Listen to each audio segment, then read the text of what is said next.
విజయవాడ ప్రజల కష్టాలను చూసి గుండె తరుక్కుపోతుంది.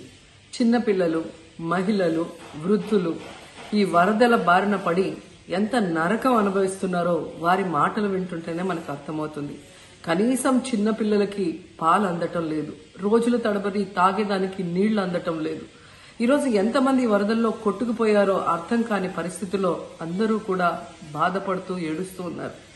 నిజంగా ప్రజలు ఇన్ని కష్టాలు పడటానికి, ఇంతమంది ప్రాణాలు పోవటానికి ఈ రాష్ట్ర ప్రభుత్వం కారణం కాదని నేను అడుగుతున్నాను.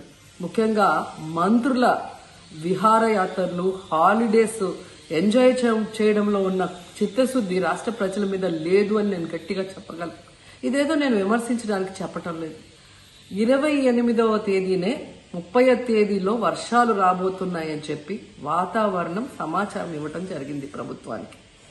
అయినా కూడా ముఖ్యమంత్రి గాని, మంత్రులు గాని ఎటువంటి సమీక్షలు చేయకుండా, ప్రజల్ని అప్రమత్తం చేయకుండా నిర్లక్ష్యం వహించడం వల్లే ఈరోజు ఇన్ని లక్షల మంది వరద నీళ్లలో మునిగిపోయారు. ఇంతమంది ప్రాణాలు పోగొట్టుకున్నారు. ఎంతమంది తిండి లేక, కరెంటు లేక, తాగునీళ్లు లేక, పసిబిడ్డలకి పాలు లేక ఎంత అవస్థలు పడుతున్నారో మనం అందరం కూడా గమనిస్తున్నాం. నిజం, చంద్రబాబు నాయుడు గారి ఇంటికి 3 కిలోమీటర్ల దూరంలోనే ఇంత పెద్ద విపత్తు జరిగినా ప్రజల్ని కాపాడలేకపోయారు అంటే ఇది రాష్ట్ర ప్రభుత్వం, రాష్ట్ర ముఖ్యమంత్రి వైఫల్యం కాదని నేను అడుగుతున్నా. ఈరోజు కరకట్టు మీదున్న అక్రమ కట్టడాలని కాపాడటం కోసమే విజయవాడని ప్రజల్ని ముంచేశారు అనటంలో నిజం లేదా అని నేను అడుగుతున్నా. గంట ముందు ప్రజలకు చెప్పినా వాళ్ళు ముంపు బారిన పడేవారు కాదు. వాళ్ళని అప్రమత్తం చేసి ఒక సేఫ్ అయిన ప్లేస్ కి పంపించున్నా ఈరోజు ఇన్ని లక్షల మంది, దాదాపుగా 3 లక్షల మందికి పైగా 4 రోజుల పాటు కరెంటు లేకుండా, తిండి లేకుండా, చిన్న బిడ్డలకి పాలు లేకుండా ఈ విధంగా నీళ్లలో మునిగి అవస్థలు పడాల్సిన అవసరం లేదు. దురదృష్టం ఏంటంటే ఈ రాష్ట్ర ముఖ్యమంత్రి నుంచి మంత్రుల వరకు ఎప్పుడు ఫ్రైడే వస్తుందా, ఎప్పుడు హైదరాబాద్కి వెళ్దామా, లేదా ఎప్పుడు విహారయాత్రలకు వెళ్దామా అని ప్లాన్ చేసుకోవడంలోనే చిత్తశుద్ధిగా ఉన్నారనేది ఈ 5 రోజులు మీరు చూస్తే మీకే అర్థమవుతుంది. 30వ తేదీ భారీ వర్షాలు వస్తాయని ముఖ్యమంత్రి గారికి, మంత్రులకి 28వ తేదీనే వాతావరణ శాఖ సమాచారం అందించినా ఎటువంటి సమీక్షలు లేదు, ఎటువంటి ముందస్తు జాగ్రత్తలు లేదు, ప్రజల్ని కాపాడాలన్న చిత్తశుద్ధి లేదు అనేది స్పష్టంగా అర్థమవుతుంది. ఎందుకంటే ఈ రోజుటి వరకు 4-5 రోజులు ప్రజలకి తిండి అందించడంలో ఈ ప్రభుత్వం విఫలమైంది. కనీసం ఇది జరిగినప్పుడు సీఎం గారు పనిచేయట్లేదు, వయసు అయిపోయింది. డిప్యూటీ సీఎం గారు, పంచాయతీరాజ్ శాఖ మంత్రి గారు కనీసం తన శాఖను అప్రమత్తం చేసి ప్రజల్ని కాపాడాల్సిన బాధ్యత ఉన్నా ఈ రోజు 5 రోజుల వరకు ఆయన అసలు విజయవాడ వైపే రాలేదు. ఇక ఆ కాన్స్టిట్యున్సీ ఎమ్మెల్యే ప్లస్ రాష్ట్ర మంత్రి లోకేష్ గారు మొత్తం మునిగిపోయి మంగళగిరి, విజయవాడ అల్లల్లాడిపోతుంటే ఆయన హైదరాబాద్ లో ఎంజాయ్ చేస్తున్నారు. ఇక హోంమంత్రి గారు తెలిసిన సంగతే. ఇక మున్సిపల్ శాఖ మంత్రి నారాయణ గారు ఈరోజు విజయవాడని ముంచేసింది ఈ మున్సిపల్ శాఖ నిర్లక్ష్యం కాదని నేను అడుగుతున్నా. ప్రజల్ని సురక్షిత ప్రాంతాలకు తరలించే విధంగా ఈ నారాయణ గారు రివ్యూ చేయకపోవటం వల్ల ఈరోజు లక్షలాది మంది నీళ్లలో మునిగిపోయారు. వాళ్ళందరూ కూడా ప్రభుత్వం ఎప్పుడు కాపాడుతుందా అని ఎదురు చూస్తున్నారు. అయినా వీళ్ళకి పట్టింపు లేదు. ఇక రామానాయుడు గారు ఇరిగేషన్ మంత్రి, కనీసం ముందస్తు రివ్యూలు లేదు. కనీసం వరదలు వచ్చి ప్రజలు మునిగిపోతుంటే బోట్లను కూడా కొనుగోలు చేసో రెంట్కి తీసుకొని ఆ ప్రజల్ని తరలించే కార్యక్రమం ఆయన కూడా చేయలేదు. ఇక ఎప్పుడు వరదలు వచ్చినా, భారీ వర్షాలు వచ్చినా ముఖ్యమైన శాఖ రెవెన్యూ శాఖ. అనగాన సత్యప్రసాద్ గారు ఈయన విహారయాత్రలో ఎంజాయ్ చేస్తున్నాడు. కనీసం పునరావాస కేంద్రాలు ఏర్పాటు చేయాలి, మరి ఆ ప్రజలకి పాలు, తిండి అన్ని అందించాల్సిన బాధ్యత ఉన్నా ఏం పట్టించుకోలేదు. సో ఈ విధంగా చంద్రబాబు నాయుడు గారి దగ్గర నుంచి మంత్రులంతా కూడా ప్రజల్ని గాలికి వదిలేసి ఎలా నిర్లక్ష్యం వహిస్తున్నారో చూడండి. ఇప్పటికైనా వాళ్ళు కళ్ళు తెరిచి ప్రజల్ని కాపాడండి అని చేతులెత్తి నమస్కరిస్తున్నా. గతంలో జగనన్న ఏ విధంగా వాలంటీర్ వ్యవస్థ ద్వారా, సచివాలయ వ్యవస్థ ద్వారా ప్రజలకి ఏం కావాలన్నా ఇమీడియట్ గా వాళ్ళకి అందుబాటులోకి తీసుకెళ్లటమే కాకుండా ఏదైనా ప్రకృతి వైపరీత్యం వచ్చినప్పుడు వెంటనే వాళ్ళని సురక్షితంగా కాపాడే విధంగా ఈ సచివాలయ వాలంటీర్ వ్యవస్థని ఉపయోగించుకోండి.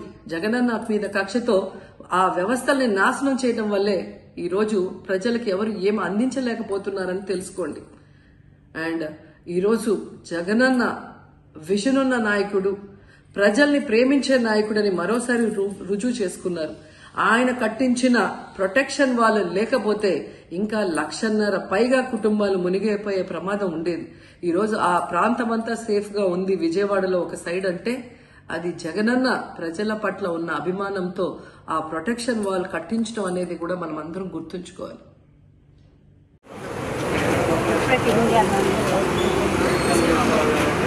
ప్యాకెట్లు అన్ని వాటర్ ప్యాకెట్లు పాలు అన్ని బాగా ఇస్తున్నారు.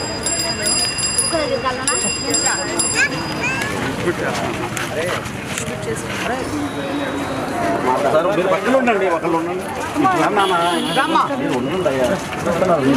ప్లేస్ ఇబ్బంది అయితే లేదమ్మా, ఇది అంత ఇబ్బంది అయితే కాదు. అవునండి, అంటే యాక్చువల్గా మాకు మంత్రులకి ఒక్కొక్కరికి 3 వార్డ్స్ ఇచ్చారు. నా వార్డ్స్ అనమాట. సీనియర్ ఐఏఎస్ ఆఫీసర్, ఒక మంత్రిని, ఒక ఎమ్మెల్యేలని అంతమందిని పెట్టి స్పాన్సర్ చేస్తున్నారు. వాటర్ ఒకటి, శానిటేషన్ ఒకటేనండి.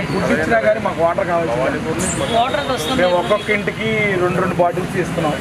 అంతకంటే ఎక్కువ ఇవ్వలేకపోతుంది. ఎందుకంటే ఒకేసారి పెద్ద క్రౌడ్ వచ్చేస్తుంది. మా ట్రాక్టర్ లాగినంటే చుట్టూ క్రౌడ్ వచ్చి వాళ్ళకి సమాధానం చెప్పలేదు.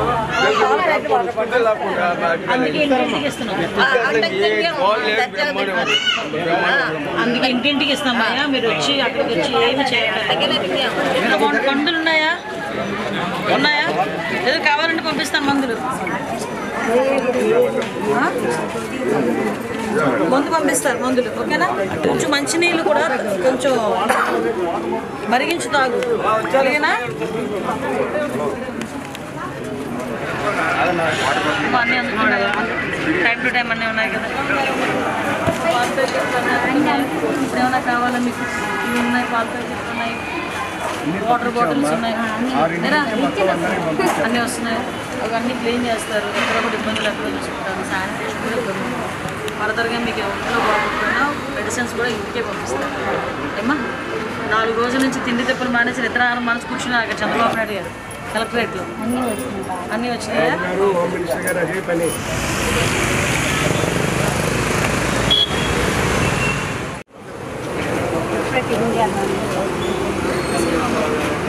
ప్యాకెట్లు అన్ని వాటర్ ప్యాకెట్లు పాలు అన్ని బాగా ఇస్తున్నారు.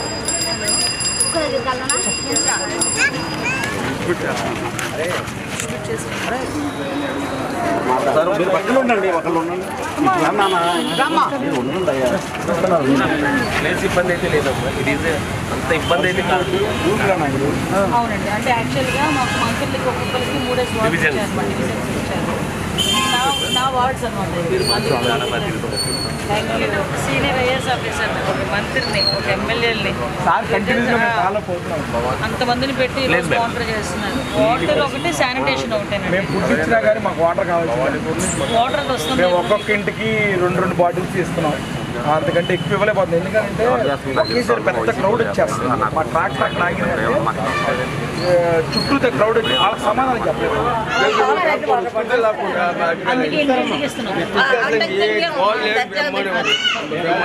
అందుకే ఇంటింటికి ఇస్తామయ్యా, మీరు వచ్చి అక్కడికి వచ్చి ఏమి చేయాలి. మందులు ఉన్నాయా? ఏదో కావాలంటే పంపిస్తాను మందులు. పంపిస్తారు మందులు, ఓకేనా?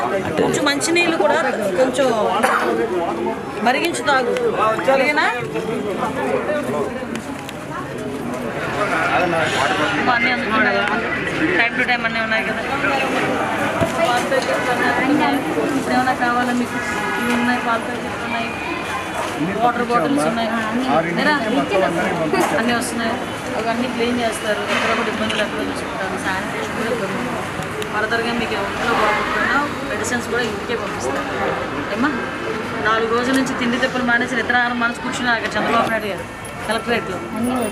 అన్నీ వచ్చినాయా?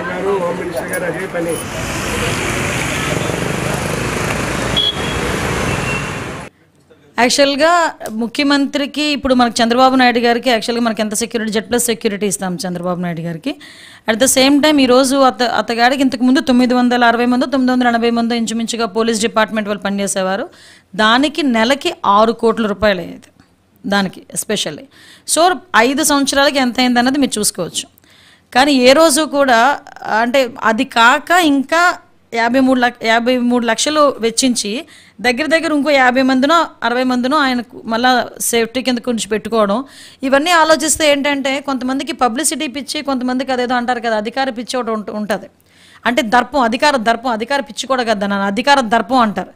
ఆ అధికార దర్పంతో నాది కాదులే సొమ్ము అనుకొని ప్రజల సొమ్మే కదా అని ఉద్దేశంతో ఆయన చేయించుకునే పరిస్థితులు ఇవన్నీ కూడా. కాబట్టి అటువంటి వాటిలో ఏమీ జరిగే ప్రసక్తి లేదు. ఇప్పుడు కూడా మేము చాలా క్లియర్గా ఏం చెప్తున్నామంటే ఆయన ఏదైతే ఏదో కోర్టుకి వెళ్తారో లేకపోతే ఎక్కడైనా వేస్తారు, హైకోర్టుకి వెళ్తారు, ఏదైనా వేస్తారు. కానీ ఈ రోజుకి కూడా ఆయన ప్రతిపక్ష నాయకుడు కాకపోయినా ఎక్స్-సీఎం కాబట్టి అతనికి ఇవ్వాల్సిన Z+ సెక్యూరిటీ అతనికి ఇస్తున్నాం. దానికి ఎస్పెషల్లీగా దగ్గర 40 లక్షల నుంచి 50 లక్షలు ఖర్చు అవుతుంది. అతనికే కాకుండా వాళ్ళ మదర్కి కూడా 2+2 సెక్యూరిటీ. జగన్మోహన్ రెడ్డి సీఎంగా ఉండేటప్పుడు విజయమ్మ గారికి 1+1 సెక్యూరిటీయే. కానీ మేము ఇస్తున్నాం ఈరోజు మా కూటమి గవర్నమెంట్ వచ్చిన తర్వాత విజయమ్మ గారికి కూడా 2+2 సెక్యూరిటీ, భారతి గారికి కూడా 2+2 సెక్యూరిటీ. అదే జగన్మోహన్ రెడ్డి సీఎంగా ఉండేటప్పుడు బ్రహ్మణి గారికి భువనేశ్వరి గారికి కూడా కంప్లీట్గా సెక్యూరిటీ డ్రాప్ చేసేసారు. కానీ మేము ఈరోజు అలా కక్ష సాధింపు చర్యల కింద మేము వెళ్ళట్లే, యాజ్ పర్ రూల్ వెళ్తున్నాం. వాళ్ళకి ఇవ్వాలి కాబట్టి మేము ఇస్తున్నాం. ఇందులో అసలు కాంట్రవర్సీ లేదు, కావాలని అతను పెట్టుకోవడం తప్పించి.